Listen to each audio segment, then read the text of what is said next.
ഇന്നേക്ക് 104 വർഷം മുമ്പാണ് ഇന്ത്യയിലെ തന്നെ അത്ഭുത പ്രതിഭാസമായിരുന്ന ഡോക്ടർ വിക്രം സാരാഭായ് ഭൂജാതനായത്.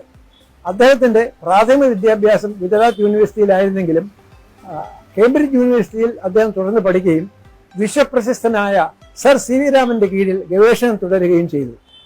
പിന്നീട് ആദ്യമായി അദ്ദേഹം ജോലി തുടങ്ങിയത് അറ്റോമിക് എനർജി എസ്റ്റാബ്ലിഷ്മെന്റിലാണ്. ഇന്ന് നാം കാണുന്ന പല അറ്റോമിക് റിയാക്ടേഴ്സും കൽപ്പകത്തിലായിക്കോട്ടെ, കോട്ടയിലായിക്കോട്ടെ, മറ്റെവിടെയാണെങ്കിലും അദ്ദേഹത്തിന്റെ കയ്യൊപ്പോൾ അതിലെല്ലാം ഉണ്ട്. തുമ്പ റോക്കറ്റ് സ്റ്റേഷനെ സംബന്ധിച്ചിടത്തോളം അദ്ദേഹത്തിന്റെ സംഭാവന വളരെ വളരെ വലുതാണ്. ഞങ്ങളെല്ലാം ആദ്യം തുമ്പ റോക്കറ്റ് സ്റ്റേഷനിൽ ചേരുമ്പോൾ അദ്ദേഹത്തെ പറ്റി കേട്ടിട്ടുള്ളത് ഇതാണ്: അന്നത്തെ ഡിസ്ട്രിക്ട് കളക്ടറായിരുന്ന മാധവൻ നായരും ഡോക്ടർ വിക്രം സാരാഭായും കൂടി കാൽനടയായി നടന്നാണ് എവിടെ ആയിരിക്കണം ഈ ലോഞ്ച് പാഡ് എന്ന് കണ്ടുപിടിച്ചത്. ആദ്യത്തെ അറ്റോമിക് എനർജി ചെയർമാൻ ആയിരുന്നു ഡോക്ടർ ഹോമി ജെ ബാബ. അദ്ദേഹത്തിന്റെ ആകസ്മികമായ എയർ ക്രാഷ് ഉണ്ടായ മരണത്തിന് ശേഷമാണ് ഡോക്ടർ വിക്രം സാരാഭായ് രണ്ട് വിഭാഗങ്ങളുടെയും, അതായത് അറ്റോമിക് എനർജിയുടെയും സ്പേസിന്റെയും ഉത്തരവാദിത്തം ഏറ്റെടുത്തത്.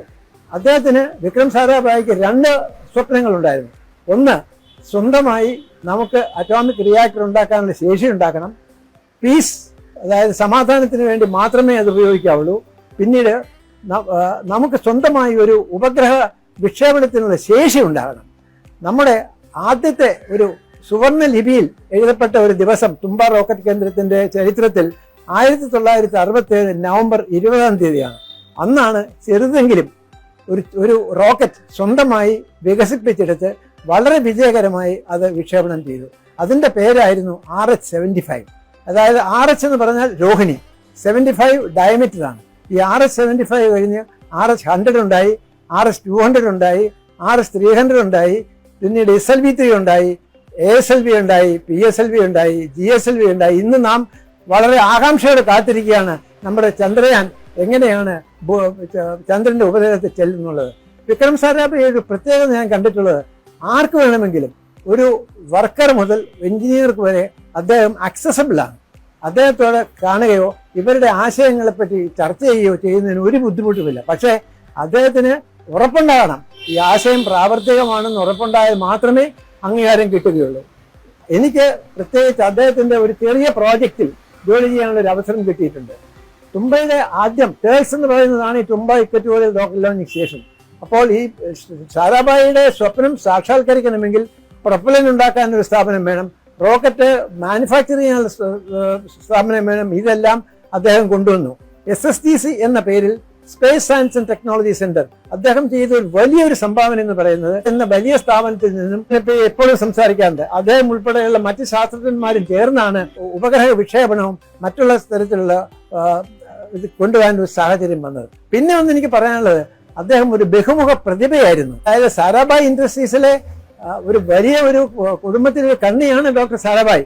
അദ്ദേഹം അതുകൂടാതെ ഇന്ത്യയിലെ 2ാമത്തെ institute of management, Indian institute IIM Ahmedabad, ഇത് ലോക പ്രശസ്തമായ ഒരു സ്ഥാപനമാണ്. അത് മാനേജ്മെന്റിലാണ്. അപ്പൊ അദ്ദേഹം മാനേജ്മെന്റ് ഒരു വശത്ത്, ശാസ്ത്രം മറ്റൊരു വശത്ത്, കല വേറൊരു വശത്ത്. അദ്ദേഹത്തിന്റെ പത്നിയാണ് മലയാളിയായിരുന്ന മൃണാളിനി സാരാഭായ്.